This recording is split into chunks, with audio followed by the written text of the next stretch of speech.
Bom dia, boa tarde, boa noite para quem nos ouve. Esse é mais um episódio do Brand Talks. Eu sou Gabriela Garcia, CMO do grupo Foxbit. E esse é um podcast com oferecimento da VCRP e Foxbit Business. E hoje, Vini, a gente vai ter uma aula aqui, né? Esse podcast, a gente brinca aqui que ele é muito melhor do que uma pós-graduação. Por quê, hein, Vini? Porque a gente conversa com pessoas que, de fato, estão construindo o presente e o futuro da comunicação, do marketing, do branding.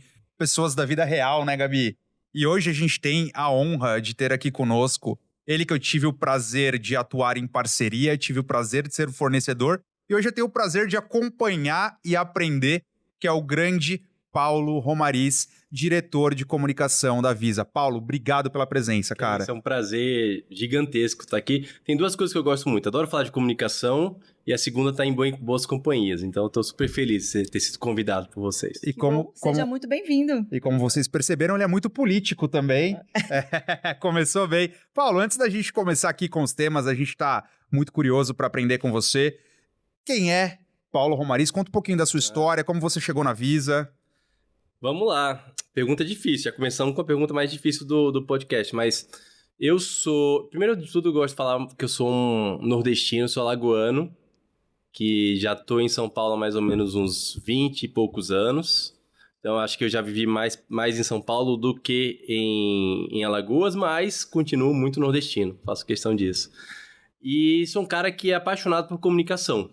É onde eu encontrei meu propósito, é o que eu gosto de fazer. Então, eu gosto muito do trabalho de comunicação, sabe? Do coração da comunicação.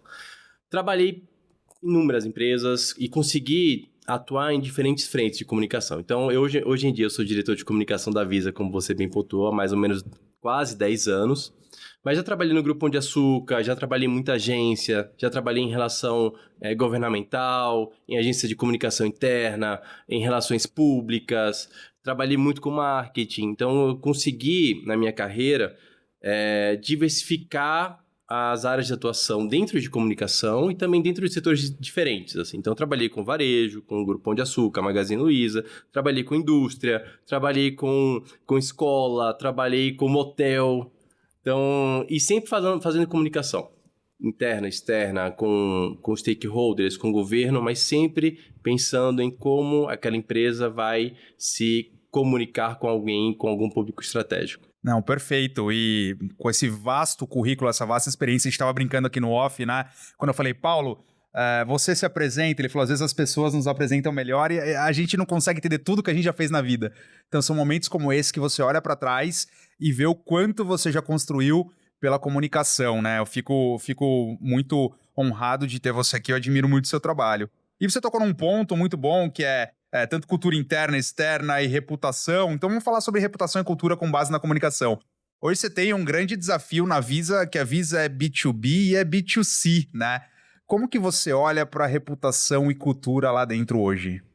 Boa, é isso. A gente é uma empresa B2B2C e quase ninguém sabe disso, né? As pessoas enxergam um cartão, enxergam a marca da Visa lá e entendem que a Visa é a empresa que está fornecendo o serviço para o consumidor final. E não é isso, eu não posso nem chamar o consumidor final, muitas vezes, de cliente, por exemplo. Apesar de você ter um cartão Visa. O nosso trabalho na Visa é como que a gente apoia o nosso cliente, aí a emissora, o credenciador, né, a maquininha ou o estabelecimento comercial a levar valor para o cliente dele, que é o consumidor final. Apesar da gente ter aquela marca no final, né, na mão do consumidor, a gente é uma empresa B2B em essência, porque a gente está fornecendo um serviço de tecnologia para a cadeia de pagamento. E aí o desafio de comunicação é gigantesco, Vini, porque assim, a gente não pode esquecer que a gente está na cadeia inteira. Então, apesar de ser uma empresa, seria muito mais fácil se eu segmentasse. Eu sou uma empresa B2B, ponto. Mas a gente não é só B2B, a gente é B2B2C. Então, eu preciso fazer com que o meu cliente fique bem na foto para o cliente dele. Então, eu não posso esquecer o consumidor final. E a gente de alguma forma, como bem falei no cartão, a gente está em contato com esse consumidor final. Então, a gente tem sempre que pensar numa estratégia de como a gente faz uma parceria sólida, como a gente engaja com esse parceiro para que essa mensagem que a gente quer passar, ela chegue no consumidor final da forma como a gente quer. Porque a gente depende desse parceiro, na maioria das vezes.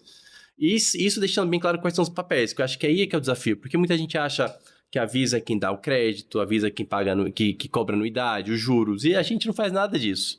Então, isso aqui é o nosso cliente, a gente não pode entrar nessa seara, né? Então, a gente tem um trabalho de fazer essa comunicação, deixando bem claro quem é responsável pelo quê. Eu imagino que na verdade, você tem aí também uma estratégia B2C, né? Porque hoje, quando você abre conta em um banco, a pessoa escolhe a bandeira, né? Antes era uma coisa um pouco mais fechada, né? Dependia da bandeira que o banco tinha. Mas hoje o banco tem todas, né? A grande maioria.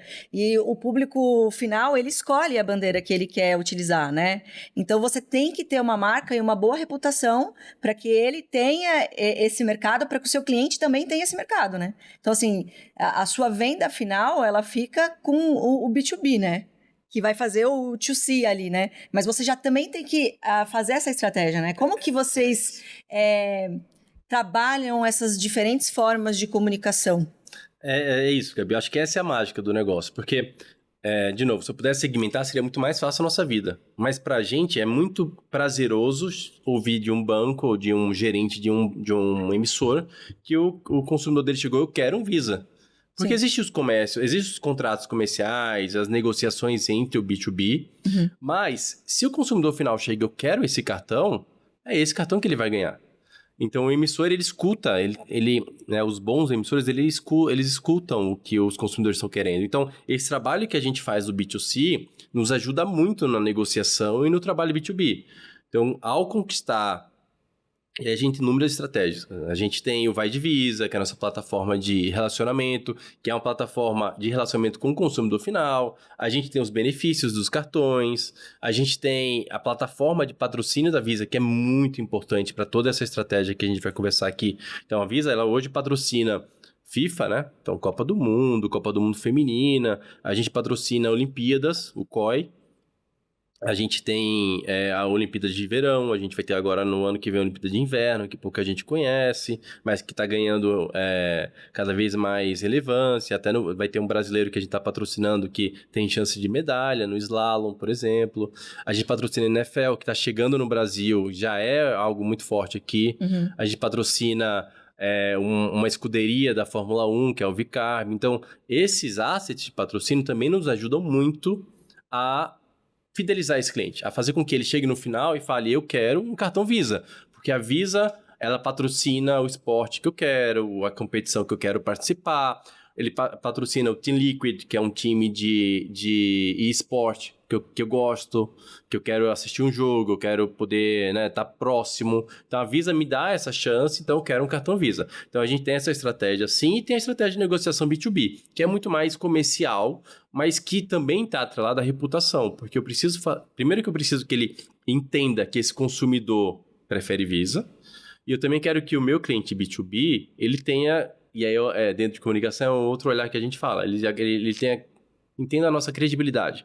Entenda que a gente é seguro, que a gente passa confiança, que as nossas soluções são inovadoras. Então, esse é um trabalho mais B2B que a gente faz, para conquistar esse cliente emissor, credenciador, enfim. Então, é pautado em branding que vocês fazem e benefícios, né? E benefícios. Benefícios também é bem importante. Uma coisa que eu acho muito legal do trabalho do Paulo, todo o time dele lá na Visa, é que quando a gente olha de fora uma empresa desse tamanho, você imagina que ela não precisa ter uma comunicação tão propositiva, ou um marketing tão propositivo. É o famoso, o meu nome funciona. Meu share of voice é gigante, eu sou top of mind, gastei meu inglês aqui 2 vezes na mesma, né? Então você imagina que não tenha tantas estratégias. E em 2016, quando eu era head de PR do Banco Neon, que foi quando eu conheci o Paulo, 2016, hoje ele falou de esportes, né? Nós tínhamos um projeto de um campeonato de Counter-Strike na época e a gente foi falar com muitas marcas. A primeira marca que virou pra gente e falou, peraí, eu quero saber o que vocês estão fazendo nisso, e nos convidou pra ir lá pra mostrar o projeto, foi a Visa. Então, quando você fala de B2C, chega lá na ponta do iceberg pro cliente final, olha, ela patrocina aqui esse evento que eu assisto. Mas quando você olha pro B2B, né, pra quem tá fazendo o mercado, você vira e fala, é uma marca que está investindo e acelerando inovação. É uma marca que está constantemente preocupada e não só pegar o seu domínio de mercado, mas continuar fazendo. Porque o mais importante não é você chegar a ser a marca mais reconhecida, mas é como você se mantém. Porque quando a gente olha hoje, tem muitos players competindo, né? E aí fica muito forte também a reputação. E com base na reputação, que eu quero te perguntar, Paulo, né, de tudo que você veio falando, avisa. Você tem uma estratégia Brasil e você tem uma estratégia global. Como olhar para a reputação sendo uma empresa que está constantemente presente no mundo inteiro? Cara, isso é um grande desafio lá dentro, assim, porque a gente tem... E eu acho que faz super sentido, tá? A Visa é uma empresa que ela tem propósito. Um propósito muito claro e um propósito global. Não dá para você ter um propósito, uma visão, uma missão, princípios que sejam diferentes em diferentes países. Porque a empresa é uma empresa só. A gente se beneficia muito disso, né? É uma empresa que tem uma credibilidade mundial, é líder mundial, tem aceitação global. Esse é um grande diferencial da Visa. Então, eu tenho que pegar essa base, né, que eu recebo de, comunicação é isso, a gente é uma empresa global, a gente tem esse propósito, é essa a nossa marca, e eu tenho que tentar traduzir e entender como que isso aqui se aplica no mercado brasileiro. A gente tem o global, aí a gente tem o regional, né, que é o nosso hub de Miami, que cuida de América Latina, a gente faz parte de uma região, e a gente tem a nossa presidência brasileira. Então, eu, como time de comunicação, eu atendo as demandas do meu presidente no Brasil, do meu presidente na América Latina e do meu presidente global, tá? Então, são demandas que surgem, que vêm para o Brasil. E o meu trabalho aqui, como é que eu entendo como que essas demandas fazem sentido no Brasil e que eu posso tropicalizar, adaptar e fazer com que elas funcionem aqui? E muitas vezes a resposta é não funciona, então não vai vir para cá, ou não vai funcionar aqui, não é desse jeito que a gente vai falar. E tem um trabalho de negociação também interno, sabe? Não é só top-down. Eu acho que é uma das partes que eu mais gosto até. Que é um trabalho de entender e de discutir com o time global por que aqui no Brasil deveria ser diferente. Porque é um trabalho de comunicação interna. É um cara de comunicação com outra pessoa de comunicação, com contextos totalmente diferentes, tentando discutir comunicação. Isso é muito legal. E eu tenho esse espaço, isso me ajuda muito a dialogar e a negociar. Então, comunicação também tem uma área de vendas muito grande lá dentro da empresa. Então, a gente recebe isso, a gente tem o nosso pipeline, né? O nosso plano local, o nosso plano regional, o nosso plano global, e eu tento entender o que é que faz mais sentido. Então, eu vou equilibrando a prioridade, tentando juntar, às vezes, coisas que estão lá fora com o que está acontecendo aqui para casar, né? Fazer sentido. Mas é um trabalho de negociação toda semana, assim. É importante que você falou sobre...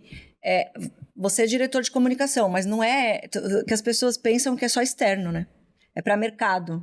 E antes a gente tem que ter o time do nosso lado, né? E eu imagino que você tenha bastante coisa para falar para a gente sobre a comunicação, quanto a comunicação interna ela impacta na externa, né? O quanto que a gente ganha as pessoas que estão com a gente aqui, né? No seu caso, aqui no Brasil, dentro do propósito, dentro das estratégias, para levar isso de dentro para fora, né? Porque eu acho que é muito isso. Se a gente não consegue vender muito bem para quem está com a gente falha na externa, né? Não é só a estratégia de PR que faz a gente chegar onde a gente precisa, né? Exatamente. A gente tem reputação. Se você não cuida dentro de casa, a sua reputação não vai ser o que você está querendo fora de casa. Então, e acho que a pandemia sempre foi importante, mas acho que na pandemia a gente conseguiu enxergar a relevância estratégica da comunicação interna para o negócio. Uhum. Porque aí a gente teve cada um para sua casa e se não tivesse uma comunicação interna revisitada, já robusta e um olhar mais atento, a empresa poderia ter ali acabado com cultura, acabado com reputação, que cultura vai virar reputação de alguma forma. Uhum. A gente trabalha a cultura vislumbrando um trabalho de reputação também. Então, comunicação interna pra gente é super importante. Nada sai da Visa sem o funcionário saber. Eu acho que tem uma coisa que as pessoas também não entendem. A Visa do Brasil, quando falam de time, as pessoas entendem que a gente imaginam que a Visa seja um time 5.000 pessoas no Brasil. Não é isso. Nós somos em 300 pessoas. A gente é menor que muita fintech no Brasil, né? E são 300 pessoas muito capacitadas, muito preparadas, que vêm do mercado. Então, é um time de comunicação muito estratégico. Eles têm uma força de comunicação também muito importante. E eu não posso ignorar isso. Então, eles precisam saber do que está acontecendo, porque eles são replicadores de verdade. A pessoa, tanto de TI, como de vendas, como de finanças, são pessoas que estão inseridas no mercado de pagamentos e que são os nossos replicadores. Então, preciso trabalhar muito bem essa comunicação interna. Para a gente, tá aí uma coisa que a gente sempre fala, assim, a gente falha se alguma coisa saiu na imprensa e o nosso funcionário não estava sabendo. Isso acontece por diversos motivos. Vazou, a gente perdeu o timing, sabe? Ou precisou sair antes, não casou bem as agendas, isso já aconteceu. Isso pra gente é uma falha, porque a gente quer que esse cara seja o primeiro. E hoje em dia, até dentro da nossa estratégia de PR, a gente tem usado muitos funcionários para fazer com que a estratégia de PR ganhe mais tração. Então, e não só presidente, tá? Eu tô falando de todos os funcionários. Hoje em dia, todos os 300 funcionários da Visa são treinados para serem embaixadores de comunicação do nosso time, interno e externo. E isso tem nos ajudado muito a chegar no B2B. É onde a gente tem um pouco mais de dificuldade, talvez até via imprensa, mas com essa comunicação direta que a gente fala do cliente, né, B2B, os funcionários têm sido super importantes para a gente. Então, eles passam por treinamento, eles passam por preparação, seja um e-mail, IA, LinkedIn, tudo isso a gente tem ajudado, trabalhado para que eles tenham as ferramentas necessárias para a comunicação. E eu acho que isso fez com que a gente... Isso foi muito importante na pandemia, como eu falei aqui anteriormente. A pandemia nos mostrou a relevância e hoje em dia é uma das áreas mais estratégicas do presidente, tá? O presidente olha a comunicação interna diretamente, assim, a gente tem uma reunião com o presidente do Brasil toda semana para falar o que vai ter de comunicação interna, que mensagem, o que a gente pode fazer, o que você gostaria que a gente fizesse. Então, é relevante para o negócio, assim, não só para a comunicação. Cada colaborador se torna um vendedor da marca, né? Total. E acho que uma coisa muito latente que a gente vem conversando aqui, né, Vini, nos últimos episódios também, o pessoal já viu aí, é uma diferenciação de home office e presencial que veio depois da pandemia, né? Porque as empresas já faziam uma vez na semana e tudo mais, mas teve uma quebra, né, repentina de um momento para o outro, e toda vez que a gente vem falar de comunicação, a gente sabe que, já foi falado aqui também, que a comunicação, ela é um dos pontos mais difíceis de se tratar, porque o ser humano é difícil, né? A comunicação. Traz pra gente um pouquinho do que vocês fizeram, se vocês tiveram alguma dificuldade, né? Num dia que vocês estavam 100% presencial e no outro dia a gente já precisou ficar home office e não se sabia quando voltava. Vocês tiveram alguma dificuldade? Foi necessário implementar alguma ação nova de comunicação e que vocês estejam usando até hoje por conta dessa diferenciação aí de modelo de trabalho? Foi. Eu acho que a empresa que não teve dificuldade nesse período precisa escrever um livro, fazer alguma coisa para compartilhar, porque não tem como, né? Foi muito diferente de tudo que todo mundo já viveu.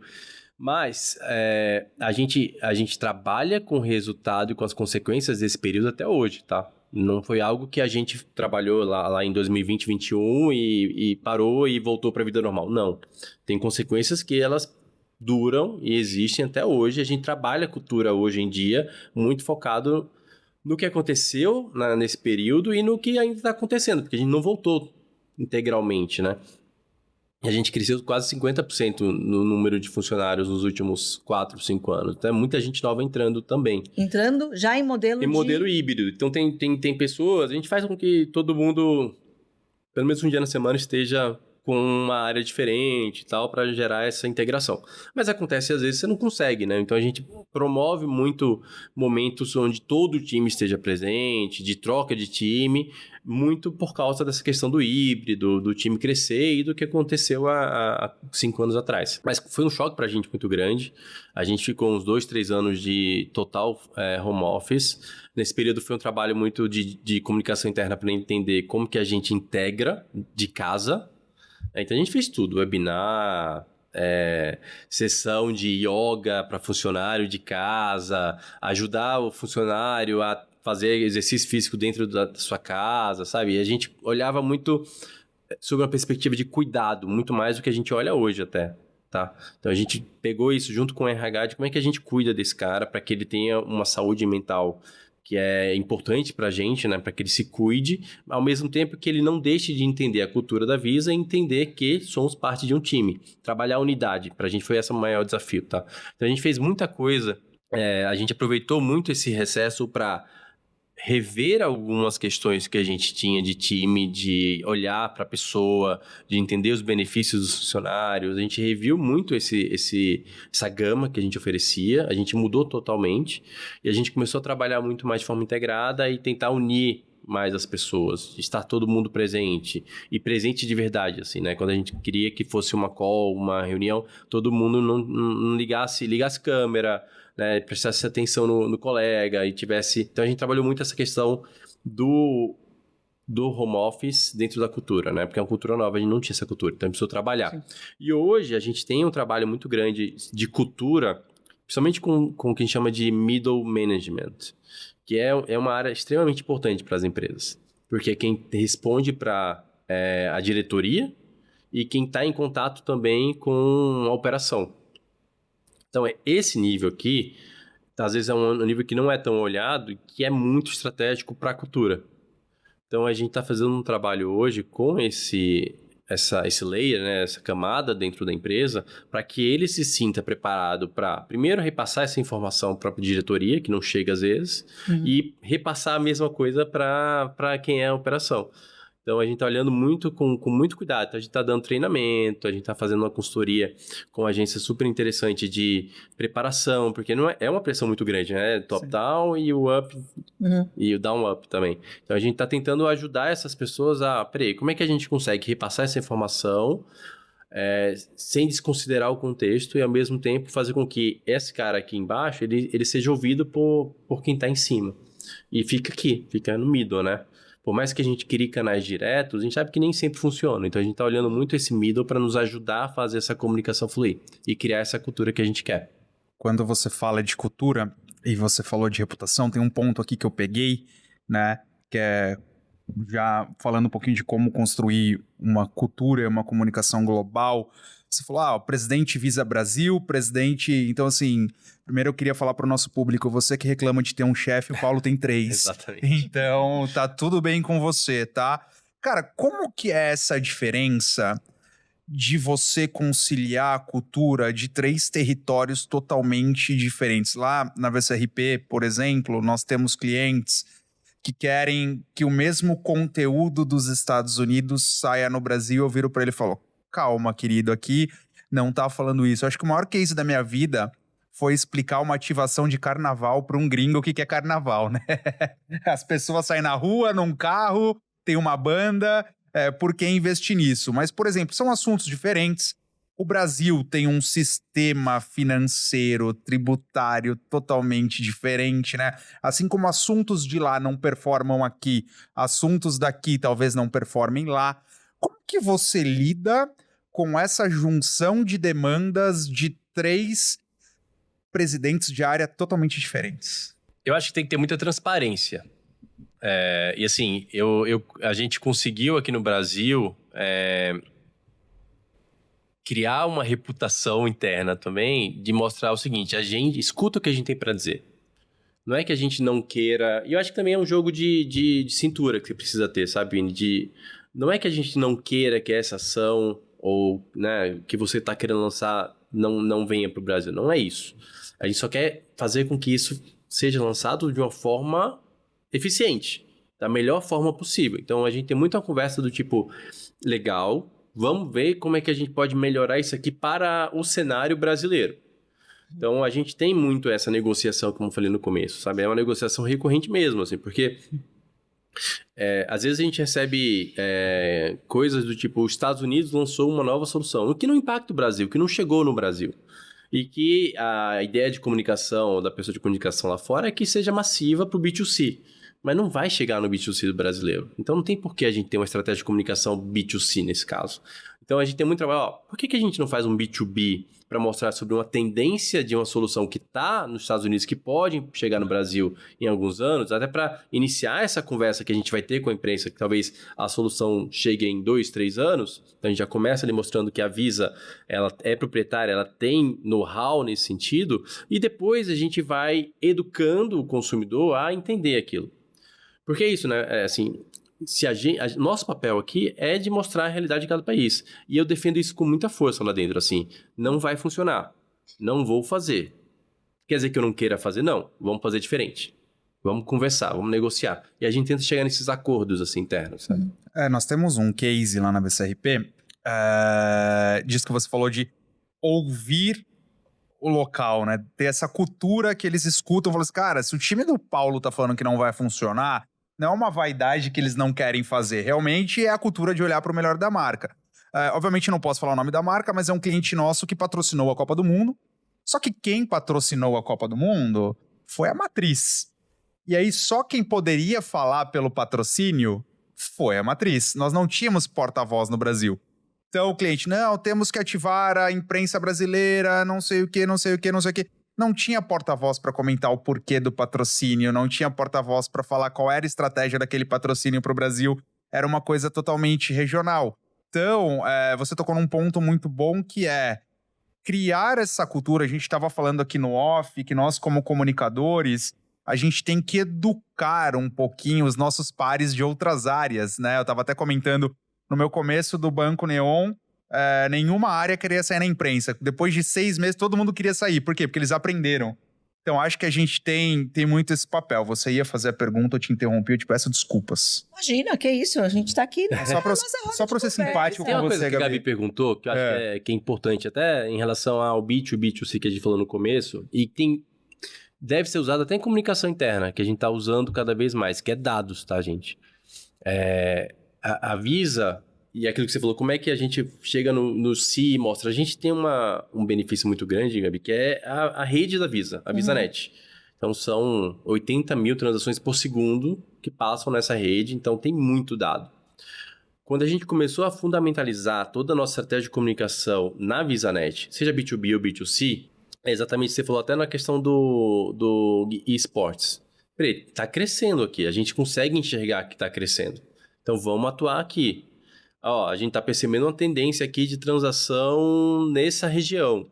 Então, por que está acontecendo aqui? E esse dado tem muito valor, não só para a estratégia, mas como para a imprensa e para funcionário também. E aí a gente tem juntado a gente tem uma área da Visa que cuida só de análise de dados, é a área que mais tem crescido na Visa. Então, a gente tem trabalhado muito com eles, assim, para que eles entendam comunicação e para que a gente entenda dados. Então, é uma troca muito importante para a gente usar essa informação para segmentação, hiperpersonalização. Porque é isso, a gente não percebeu que ser massivo já não faz sentido. Então, a gente precisa, né, juntar o massivo com o personalizado. Então, a gente está usando muito essa estratégia de dados para levar uma comunicação, seja comunicação ou marketing, de uma forma mais eficiente para o consumidor final ou para o B2B. E também tem nicho, né? No personalizado. Tem só uma passagem que eu lembrei aqui, do Paulo. Quando nós atendemos lá o programa de inovação da Visa, você foi uma pessoa que transformou o meu pensamento naquele momento. Nós, como agência recém-chegada na Visa, um baita de um cliente desse, obviamente eu cheguei pro meu time e falei assim, gente, é Visa, nós vamos trabalhar com os veículos Tier 1, somente os veículos de maior expressão, valor econômico, nem existia Brasil Journal na época, valor econômico, etc. A primeira reunião com o Paulo, temos que olhar para os regionais, temos que olhar para o nicho, temos que olhar para a newsletter. E na cabeça do Paulo, já era muito diferente o pensamento dele. Eu, como agência, já estava... Cara, é Visa, a gente precisa falar só ali na massa. E você, não. A gente precisa falar naquele público, naquele veículo que ele é segmentado. Ele não tem, talvez, a audiência de um exame, mas ele fala com um público totalmente gabaritado. Então, essa sua fala... Eu quis lembrar dessa passagem porque eu senti na prática isso que você falou agora e que representou muito naquele momento eu virar pro meu time e falar assim, esquece tudo que eu falei e segue o Paulo. Eu acho que a gente tem alguns pontos aqui que eu queria tocar com você, que acho que vai de encontro em tudo que a gente está falando, que é a gente veio ali do home office, de comunicação interna, e como que a comunicação interna ela é estratégica. E a gente falou muito sobre estratégia B2C, né? Que é a reputação da Visa, toda a parte de branding que vocês fazem. E eu queria que você contasse um pouquinho pra gente, que é o que as pessoas não sabem da Visa, que é, desde que veio esse home office, cada colaborador é um vendedor da Visa, né? Tanto da marca quanto dos produtos. No ponto de vista B2B, alguma coisa mudou entre vocês irem para home office, da estratégia que vocês fazem? Então, acho que a gente pode falar um pouco da estratégia que vocês têm para B2B e se existe alguma mudança que foi feita, porque a gente ficou 3 anos, vocês ficaram 3 anos no home office, muitas empresas ficaram, né? Então, vocês precisaram chegar no público final de vocês com o produto, que é, ou seja, uma empresa no home office. Como que foi tudo isso? A estratégia que vocês tinham para o B2B, ela mudou? Como que ficou? Mudou. Eu acho que a gente deixou de centralizar muito em comunicação a estratégia. Então, no B2B, e principalmente durante essa mudança de ir para o híbrido, né, e para o home office, a gente começou a potencializar a força do nosso time como comunicadores. Então, o LinkedIn ganhou uma força muito grande na nossa estratégia. Uhum. A gente começou a trabalhar mais webinar, direto para cliente. A gente criou uma área nessa época que é uma área de comunicação para cliente. Tinha LinkedIn, e é legal isso na Visa, assim, eles permitem que a gente teste formatos. Então, eu testei podcast na época, para ver se funcionava, testei um projeto que eu tenho muito orgulho, e eu não tenho nenhum problema em falar que falhou. Deu certo e falhou, e a gente foi pro próximo e vai mudando. Podcast deu certo, por um certo período, não deu mais, paramos naquela época. A gente fez acho que a Vini até acompanhou, a gente começou a trabalhar no programa de aceleração, no B2B.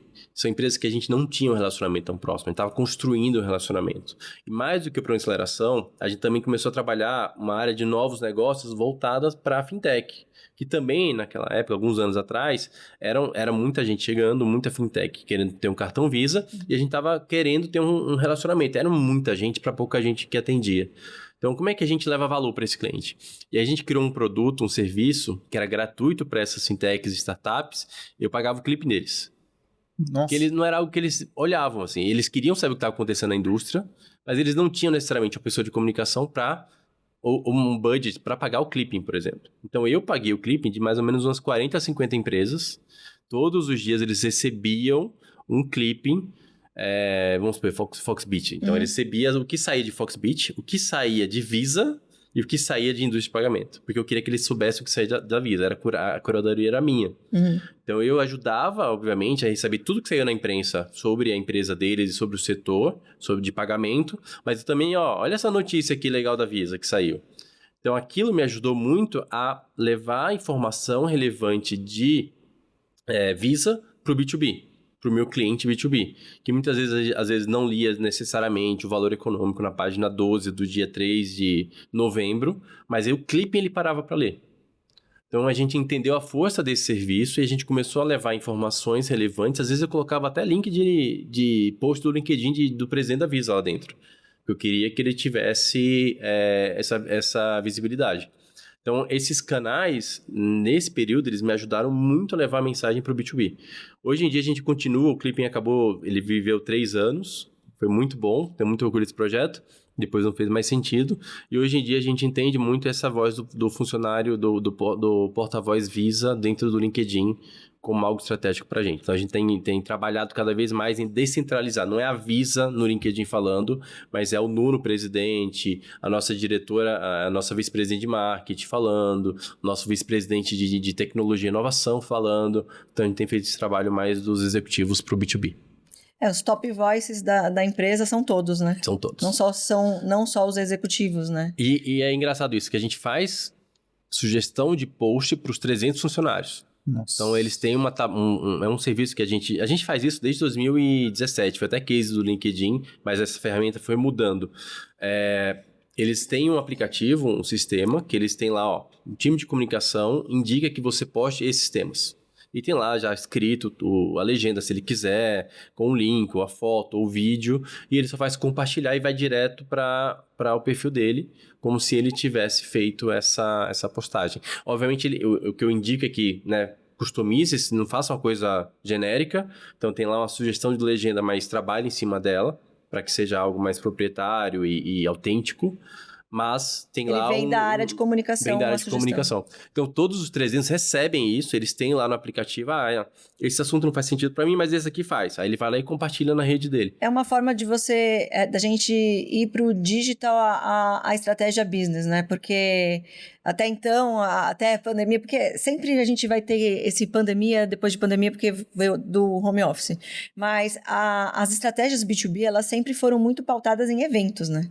Eventos fechados, é muito no presencial. Exato. Então, é uma forma de... O que a gente faz no palco é agora o LinkedIn uma ferramenta para cada colaborador fazer. Porque acho que assim, a gente cria a reputação, a gente tá ali no palco falando em primeira pessoa sobre o nosso mercado, sobre a empresa, e a gente sempre tem aqueles eventos fechados. E então vocês passaram a fazer tudo isso dentro do LinkedIn.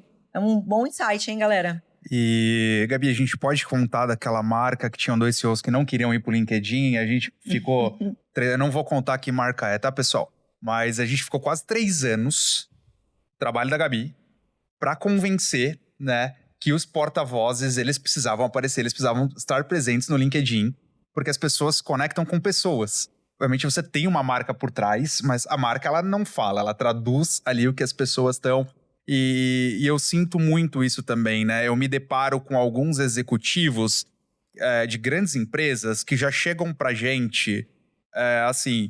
Queremos fazer PR, mas não me venha com aquela história de querer fazer meu LinkedIn porque eu sou um empresário da vida real. Eu não vou ficar postando eu na academia 5 horas da manhã. Eu falo, cara, você tá confundindo o Instagram com o LinkedIn e a rotina de alguns CEOs. Então, dentro disso, eu quero te perguntar, foi difícil convencer o CEO da Visa que ele precisava estar ativo no LinkedIn? Não foi difícil. Eu acho que eu tive sorte de ter uma pessoa aberta à comunicação que me ajudou muito, mas o mais importante é que a gente trouxe aquilo que a gente falou antes de dados. Então, a gente consegue provar hoje que o mesmo tema que eu postei na página da Visa, que é seguida por muita gente, com o tema que eu trouxe no do CEO, o do CEO teve muito mais engajamento, mas muito mais engajamento que a página da Visa. Então, a gente consegue mostrar isso, assim, e a nossa experiência com o LinkedIn, ela é muito positiva no sentido de negócio, assim, tem cliente que vai fechar no contrato, mas eu quero que você suba no LinkedIn primeiro, hein, quero que o Nuno poste isso aqui, quero que o fulano de tal trabalhe isso também, sabe? Então, os clientes, né, B2B, eles enxergam o LinkedIn, o nosso LinkedIn como um canal, a nossa estratégia LinkedIn como um canal importante de comunicação. Então, não foi difícil, Vini, assim, o nosso trabalho é recorrência, né?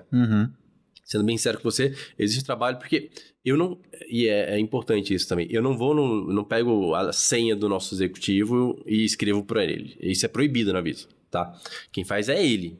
Então, eu preciso da dedicação do executivo. Os temas são dele. Eu tenho uma reunião... A gente trabalha muito isso com inúmeros executivos, mas são reuniões semanais. Eu quero escrever sobre isso, Paulo. Eu vou fazer um texto aqui, me ajuda. Eu quero muito postar do evento que eu fui. Então, tem que ser autêntico, porque se for algo pasteurizado, se for algo muito institucional, não vai vender, não vai colar. Percebe, né? Exatamente. Acho que o tom que a gente tem que dar é autêntico mesmo, né? E cada vez mais os executivos estão entendendo que quem vende são eles mesmos, exato, né? Exato. Os CEOs, né? Eu falo executivos, os donos das empresas, os CEOs, porque não é a empresa que vende, é ele, né? Ele ou ela que vende. E isso retroalimenta uma estratégia de comunicação que faz o cara ser chamado para entrevistas, faz o cara ser chamado para eventos, fez o cara... Uma pessoa que... A gente fez um evento, né, a VCRP, no Cristo Redentor, aos pés do Cristo, e um dos palestrantes foi o Eduardo Abreu, da Visa. E um dos motivos que levou também a gente a convidar o Abreu foi a presença dele no LinkedIn. Ele é um cara que pro mercado deve ser um cara inacessível. A hora que você vê o LinkedIn dele e a verdade que ele transmite, a cadeia, ela começa a acontecer. Então, hoje o cara tá num podcast, amanhã ele tá na Febraban palestrando, no outro dia ele tá no Web Summit, precisa falar com fintechs, ele tá no Startup Summit. Então, eu acho que essa cadeia, uma régua da comunicação, ela vai puxando a outra, né? E quando o executivo entende, é muito bom. E pra gente aqui, é muito legal saber que uma empresa do tamanho da Visa tem essa mentalidade, essa cultura com comunicação. Porque as empresas que ou estão nascendo agora ou que são menores, elas se espelham, né? Todo mundo tem ali um espelho e uma vitrine para chegar. Então, quando a gente entende a percepção de uma grande, tudo isso caminha. E aí, Paulo, acho que a gente falou, né, bastante de B2B, mas no final do dia a gente tem um B2B2C, né? Aham. E a mensagem ali, ela é outra. Quais canais vocês usam para diferenciar o que vocês vão falar para o público final, o que vocês vão falar ali para o seu parceiro B2B? Como que é pensado isso hoje lá dentro? No B2C, eu acho que a gente tem uma linha que eu acho que é bem bacana, assim, de não valorizar o ruído. A gente trabalha muito isso, assim, de entender que barulho não é consistência. Porque no mundo de hoje você fica muito tentado a entrar em trends, né? Sim. Em momentos de comunicação que estão pegando. Mas se não tiver propósito e consistência, a gente não acredita muito nisso. Então a gente tem trabalhado nesse sentido de barulho não é o que a gente quer. Então, e Não quer vale dizer que a tudo gente pra não viralizar, vale, né? exatamente, assim, para entrar na trend do momento, a gente precisa ter um propósito, precisa ter consistência. E a gente trabalha muito essa questão da consistência de mensagem, porque é repetição. Né, você bater naquilo. A gente trabalha numa indústria, como eu falei no começo para vocês, de as pessoas não sabem o que a Visa faz. Isso é muito difícil pra gente. Porque a gente precisa repetir consistentemente que a Visa não é uma empresa de cartão de crédito. A gente não emite cartão de crédito. Isso só que é o que a pessoa tem em contato. Então, quebrar esse paradigma pra gente é muito difícil. E a única forma que a gente encontra é repetindo mensagem o tempo inteiro. E sendo recorrente nisso, assim, de nós somos uma empresa de tecnologia, nós somos uma empresa de tecnologia. Isso é um mantra lá dentro. Então, para o B2C, a gente entende muito isso, assim, consistência é muito importante, entender propósito de comunicação, o que é que a gente quer passar com aquilo e entender se aquilo faz sentido para a nossa estratégia. Então, é um olhar que a gente sempre para pensar, faz sentido? Vale a pena? A gente vai entrar nessa, por quê? Então, questionar isso para a gente internamente, entre meu time, o time de marketing, sabe? De questionamento por que a gente vai fazer? É só pelo hype? É só porque a gente acha legal? A gente adora ver meme, eu adoro ver meme, mas faz sentido para a comunicação? Que mensagem que a gente quer passar? Então, acho que essa é um exercício que eu super indico que a gente faz constantemente lá dentro. E no ponto de vista de comunicação, como que vocês fazem para chegar no público de vocês? Imagino que vocês tenham uma área de vendas, né? Do B2B. No B2B, sim. Que nos ajuda muito. Então, por exemplo, hoje em dia, isso é legal, assim, eu faço webinar para cliente, eu quase não uso comunicação. Os canais tradicionais, né? Imprensa, LinkedIn eu uso, mas rede social como um todo, eu uso o meu time de vendas. Eu uso o LinkedIn do meu time de vendas, porque é ele que sabe o cliente que ele quer que vá nesse webinar. Então, eu preparo... Esses caras, como eu falei, eles foram treinados. A gente tem sessão de LinkedIn todo ano. A gente tem treinamento de comunicação todo ano. Os media trainings, eles são recorrentes e mudam o tempo inteiro. A gente faz sessões de learning bites que a gente fala e traz o tema de comunicação também de forma muito recorrente para os funcionários. Então, eu dou as ferramentas. Então, eu preparo todo o material. Aqui está o material de comunicação. Eu quero que você divulgue para os seus clientes. Então, a gente tem usado isso muito por e-mail. Então, eu faço e-mail marketing, eu faço às vezes e-mail para esse cara, posto no LinkedIn para que ele entenda a linha de comunicação que eu quero, mas é com ele, é dele, tá? E a gente tem usado para o B2B também muito uma estratégia de como que a gente consegue levar as experiências que a gente tem hoje no B2C para o B2B. Antes até, né? Para que ele entenda qual o valor que ele vai aportar para o consumidor final dele. Então, a gente tem trabalhado muito em experiência para o B2B. A gente lançou, não sei se vocês ouviram, um cartão novo, que é o Privilege, que é um case que é bem legal, assim.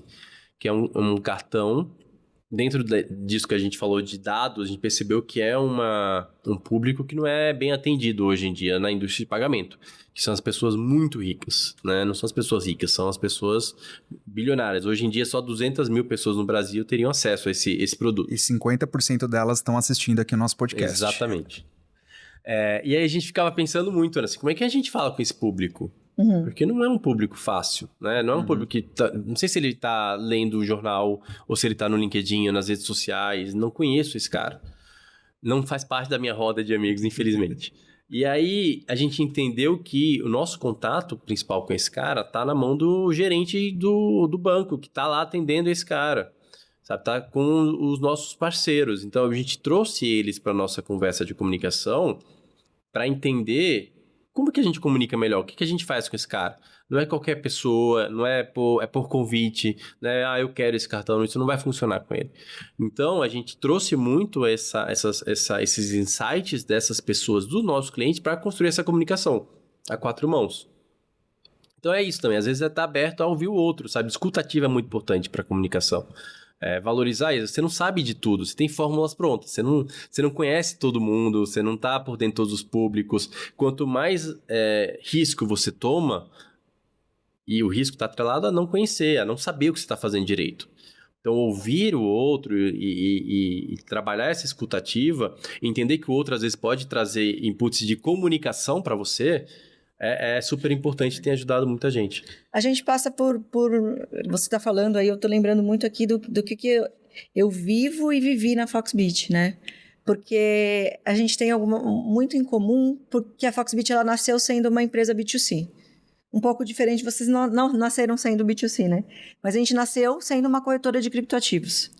E a gente teve esse desafio muito grande de tornar uma empresa 100% B2C, B2B e B2B2C, né? Porque tem 4 anos que a gente já tem trabalhado tanto imprensa como estratégia de marketing e muito internamente, então acho que a gente vive coisas muito parecidas, porque lá na Foxbit para a gente também é muito importante a gente ter o colaborador entendendo da nossa estratégia, entendendo do nosso negócio, sendo vendedores da empresa. É uma dificuldade fazer executivos e qualquer colaborador ser ativo no LinkedIn, porque acho que a gente hoje tem uma indústria que é muito do infoproduto, né? E as pessoas confundem muito o Instagram com o LinkedIn, que eu estou aqui para me mostrar. Muitos executivos eles têm vergonha alheia, né? Do que a gente vê muito aí, da pessoa vendendo um infoproduto e tudo mais, e não é isso que eu quero, né? Eu quero falar da minha empresa e tudo mais. E a gente tem uma diferença muito grande de estratégia de B2C para B2B. 4 anos atrás, a gente começou, né, Vini, até mesmo imprensa internamente a fazer as nossas estratégias B2B. Então, a gente passou por algo muito parecido, que é trazer o time para dentro, a pandemia e tudo mais. E a gente faz hoje também tudo voltado à educação, que é muito o que você falou, né? Tanto para um público B2C, mas principalmente para um público B2B, a gente trabalhar a comunicação educacional no centro de tudo, né? Para a gente conseguir trazer esse nosso cliente ao nosso negócio, né? Muito legal. Você sabe que isso me lembrou uma coisa assim, a gente tem trabalhado muito com o B2B no sentido de quais são os temas que o nosso cliente não conhece e que a gente também às vezes não conhece. Vamos promover mais essa troca, sabe? De alguns anos atrás, criptomoeda era uma coisa, né? Sim. O que a gente tá falando negativa. de criptomoeda? O que é pirâmide. isso? Tá todo mundo falando, não sei o que fazer com isso. Então a gente começou a criar sessões mais exclusivas, mais intimistas com esse cliente, para que ele entendesse o beabá de criptomoeda. Uhum. O beabá de IA, quando não virou um hype, sabe? O beabá de inúmeros temas que a gente entendia que, ao ajudar a entender o conceito, é muito mais fácil para a gente vender, muito mais fácil para a gente chegar nesse cara. Então a gente começou... E isso é comunicação, não é... Sim. É a gente trabalhando com vendas. Como é que a gente consegue te fazer vender? Eu vou lá numa reunião e o cara não sabe o que é criptomoeda. É difícil pra gente vender algo que ele não saiba.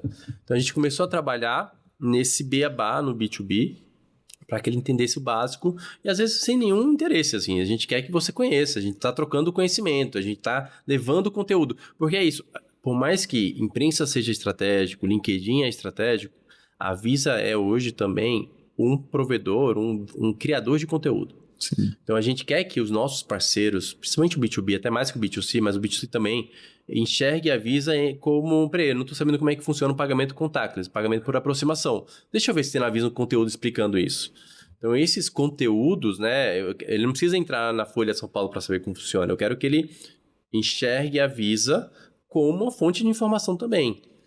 Então, a gente tem trabalhado cada vez mais nisso. E Muito voltado com consultoria, né? Que é o que a gente faz também, né? Quando a gente entrou no mercado B2B, a gente entrou para ser B2B, depois a gente entendeu que era B2B2C. Por quê? Quando a gente tem a tecnologia, né? A plataforma e tudo mais, para que empresas entrem no mercado de criptoativos. Elas tenham negócios no mercado de criptoativos, seja soluções de pagamentos em criptoativos, ou seja, a exposição do leque de cripto para os clientes de bancos e afins. E muito o que aconteceu quando uma empresa... Legal, a gente tem a fase de convencimento do porquê aquele negócio tem que olhar para esse mercado, e esse convencimento ele veio muito pelo público que buscou muito sobre o ativo. Então, bancos, instituições financeiras passaram a olhar cripto de outra forma, que antes era banco, instituição financeira aqui, e o cripto não era mercado financeiro, né? Então, a gente teve assim... cripto está dentro do mercado financeiro. A gente passou nesses 7 anos por 7, 8 anos, eu falo porque é o que a gente vem trabalhando de imagem junto com a imprensa, né? E o que a gente faz muito quando eles já sabem que eles vão ter criptoativos, vai trazer para um banco e tudo mais, a gente tem que ajudar o time de marketing dessa empresa de como fazer marketing de criptoativos. A gente tem que ajudar, e aí a gente passa a prover serviços também, não só a tecnologia, mas serviços.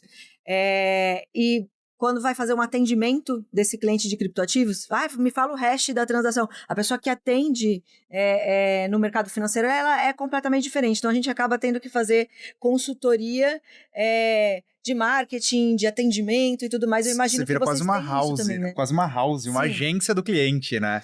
Você sabe que essa é a área que mais cresce na Visa? De negócio, assim, hoje em dia, a gente tem uma área chamada Serviços de Valor Agregado da Visa, globalmente, tá? E dentro dessa área tem um pilar que é o pilar de serviços de marketing. Então, hoje a Visa, até por ter essa visão da rede, né, a gente saber onde tem mais transação, que transação é essa, de que forma, da onde que está vindo e tal, isso enriquece muito a nossa estratégia de marketing, de campanha personalizada, de segmentação. Então, a gente oferece serviço para emissor hoje em dia a gente faz campanha para o emissor. Hoje em dia a gente dá consultoria de estratégia de marketing para ele. Uhum. A gente ajuda em CRM para esse emissor. A gente tem uma solução que é da Visa, que é a jornada do viajante. Então, hoje eu sei que o Vini vai para a Europa, comprou uma passagem para a Europa. E aí, o que você faz com essa informação? Junto com o time de marketing e o time de marketing do emissor, a gente vende a solução de, você tá tendo muita gente que tá viajando para a Europa, Estados Unidos, América do Sul, e você não tá engajando com esse cara. Então, por que não trabalhar numa régua de comunicação e marketing para que ele ative o cartão e para que ele fidelize mais? Então, a partir do momento que a gente percebe que o Vini tá procurando viagem, que o Vini comprou uma passagem com o seu cartão Visa, a gente começa a ter um rollout de comunicação de, você sabia que você tem um benefício de seguro de viagem, Vini? Você está indo agora para a Europa, eu vi, mas olha esse benefício aqui. Sabia que tem sala VIP? Você sabia que tem um serviço que você corta fila no aeroporto? Sabia que você tem plano de saúde, seguro internacional de saúde? Então a gente começa a comunicar para que esse cara... Sabia que quando você chegar em Portugal, você tem esses restaurantes com desconto pagando com Visa? Pagando com Visa do emissor tal? Então a gente começa a fazer esse plano assim, antes, durante e depois da viagem. Por causa dessa opção. E quem faz toda essa régua é o time de marketing da Visa. Ou seja, o B2B é tão complexo que a gente tem que trabalhar interno e externo das comunicações. A gente tem que ter a tecnologia para vender para o nosso cliente final, mas tem que ajudar ele a vender para o cliente dele. Exatamente. Gente, vocês acham que agência de PR é diferente Não é só fechar o contrato, você tem que saber usar o PR, né? Você tem que saber como isso pode potencializar. E uma coisa que eu lembro, o Paulo falou de educação, tô com a memória boa hoje, viu?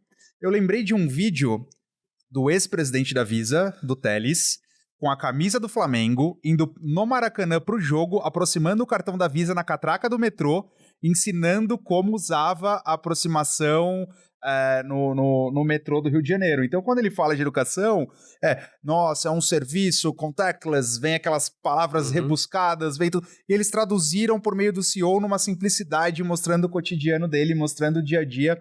E aquilo, para mim, foi um dos posts mais bem elaborados, assim, que eu vi de uma empresa trazendo uma realidade, uma usabilidade, que na teoria era simples, mas que gerava dúvida nas pessoas.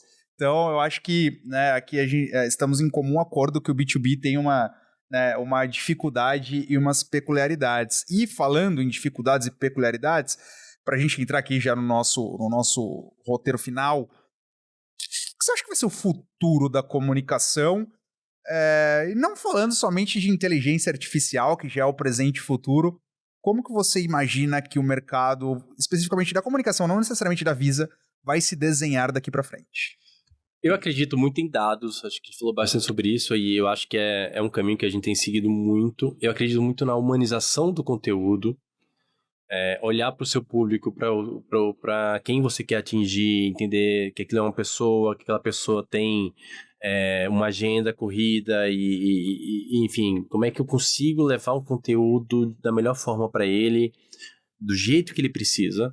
E, ao mesmo tempo, como que eu consigo humanizar a minha comunicação, sabe? É isso que você falou, sabe? Do presidente tá indo agora assistir o jogo do Flamengo, paga no seu contato e mostra que é simples. Porque é ele, como consumidor, usando aquele serviço.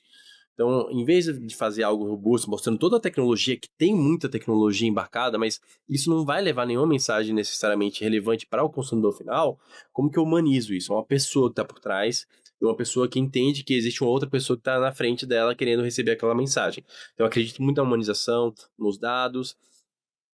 IA, você já tirou, mas IA é algo que a gente está usando muito, também tem ajudado muito, mas muito mais como uma ferramenta do que necessariamente como algo... A gente tá desbravando ainda, né? Então, tem muita coisa que a gente tá aprendendo IA, mas a gente tá usando bastante lá dentro da Visa. E propósito, eu acho que propósito nunca morre, e tá ganhando só força, sabe? Então, antes de querer resultado, eu falo, e o Vini trouxe um exemplo, mas assim, número de clipe não me interessa. Não é isso, assim, sabe? Pensa no propósito. Se você... E mensuração sempre foi um desafio muito grande na nossa indústria, né? De marketing, de comunicação. Mas eu tô cada vez mais trabalhando internamente pra gente tentar parar de ser tão rígido, assim, nessa mensuração. Porque se eu conseguir 70 matérias que tem um impacto de um número que tiraram da cabeça de alguém, porque não é um número real, muitas vezes, e você achar que aquilo é resultado de comunicação, é uma falácia, é uma mentira. Não é. Então, eu fico muito mais feliz quando o cliente fala, eu quero no meu contrato que o lançamento aconteça no LinkedIn do presidente, que isso mostra que o nosso trabalho está dando certo, do que necessariamente conseguir 70 cliques no anúncio. Então, tentar tirar um pouco desse peso da mensuração, ter uma mensuração muito mais pró-negócio, pró-business, do que necessariamente o número de matérias ou centimetragem, por exemplo. Uma verdadeira aula, né? Como a gente diz aqui, valeu muito mais do que um ano de uma pós, hein? Não, com certeza. Eu acho que esse é o objetivo, né, do podcast, esse é o objetivo das conversas, trazendo somente pessoas que estão aí no dia a dia com a gente construindo. Paulo, antes da gente encerrar aqui, eu gostaria de agradecer muito obrigado pela presença, ter um pouquinho aí do seu tempo, da sua agenda, num trânsito de São Paulo não é fácil. Pode deixar as considerações finais, recados. Eu adorei, é um prazer, me chame mais vezes, topo sempre. Eu acho que esse tipo de conversa, eu falei várias vezes, adoro falar de comunicação. Então, eu acho que a gente precisa falar mais de comunicação, sabe? Não só como internamente, mas como setor mesmo de comunicação, sabe? Eu acho que a gente precisa criar uma uniformidade. Eu sei que existem movimentos acontecendo nesse sentido, mas é muito importante para o negócio mesmo, não só para a área de comunicação. É entender que comunicação é estratégico para o negócio. E a gente aporta muito valor. A gente não é um bibelô, a gente não é uma área que tá ali para ajudar. Não, a gente tá ali para fazer negócio, para virar negócio. E eu acho que a melhor forma da gente conseguir isso é também se comunicando melhor entre a gente, assim, entre os comunicadores, entre os profissionais de marketing. Então, acho que uma mensagem é isso, assim, vamos trocar mais. Vamos, de alguma forma, trabalhar mais essa comunicação entre a gente para a gente poder crescer a nossa área dentro das empresas. É sempre um prazer trazer um convidado novo, de honra como você aqui. Paulo, eu queria ainda fazer uma última pergunta. Claro, fica à vontade. Eu queria saber, assim, você tem muitos anos, tem uma bagagem muito grande, não só na Visa, né, mas de mercado e todas as empresas que você já trabalhou. E a gente gosta de trazer aqui para os nossos ouvintes sempre insights. E hoje aqui a gente teve vários insights e eu tive muitos insights com você, que eu vou chegar com o time aqui. Já vou mostrar o podcast, a gente vai implementar algumas coisas, com certeza. Mas eu queria que você desse aqui para a gente um conselho de como que a gente pode equilibrar aí a comunicação, né, na reputação, cultura e negócios, para uma estratégia centrada de comunicação. Gabi, eu vou dar primeiro, acho que um conselho para um profissional, que eu aprendi na minha carreira, assim. Eu hoje sou um profissional de comunicação muito melhor porque eu tive experiência em agência. Então, eu acho isso super rico para o profissional de comunicação, assim, se permita ter uma experiência de agência. Ao mesmo tempo, a mesma coisa eu falo para os profissionais para as empresas as grandes empresas, assim, olhem os profissionais de agência também, porque essa bagagem de agência, né, esse desafio de atender os mais diversos clientes, com temas diferentes, isso dá armadura, isso dá casca, isso dá jogo de cintura, e profissional de comunicação, isso é muito importante. Você saber se virar em questões, assim, você tem o PR mais difícil do mundo de vender, e se conseguir vender, isso é muito importante. Então, acho que para o profissional não ignore as oportunidades das agências de PR, de comunicação, de conteúdo, porque enriquece muito a sua bagagem, você vira um profissional muito maior, e para as empresas também, olha esse profissional, que esse profissional tem muito a agregar para dentro da sua empresa. E aí eu falei sobre o profissional e esqueci a sua pergunta, Gabi. Fugi um pouco dela. Basicamente é essa resposta mesmo que a gente falou. Eu queria que você falasse para o público, então, como que a gente encontra você nas redes sociais. No LinkedIn. Estou no LinkedIn, eu estou sempre tentando trazer um pouco da minha rotina, do que eu estou fazendo, trocando experiência. Então, sempre que eu tenho um case bacana que eu acho que vale a pena a gente dividir, eu coloco lá no LinkedIn. Paulo Henrique Romariz, no LinkedIn. Só me procurar, a gente conecta lá, troca um pouco de experiência, é super bem-vindo. Muito bom, então, uma honra receber você aqui, Vini. Então, estamos acabando hoje esse episódio. E para você ver como a comunicação, ela não tem uma fórmula, hoje quem quebrou o script foi a Gabi. Fazendo uma pergunta fora do roteiro. Você viu que você foi todas, não leu. Foi todas, ó. Agora, hoje sou eu. Hoje, ó, tá vendo? Aqui, ó. Sabe o que é isso? É cultura. A gente criou uma cultura aqui verdade. E a gente tá seguindo, mas pessoal, muito obrigado pela audiência de vocês. Siga o Brand Talks nas redes sociais, @Brand Talks. Temos no YouTube, Spotify, LinkedIn, Instagram. Temos o nosso site também. Então, podcastbrandtalks.com.br. Você sabe onde nos encontrar. Mais uma vez, obrigado pela sua audiência. Até a próxima. Obrigada, pessoal. Até já.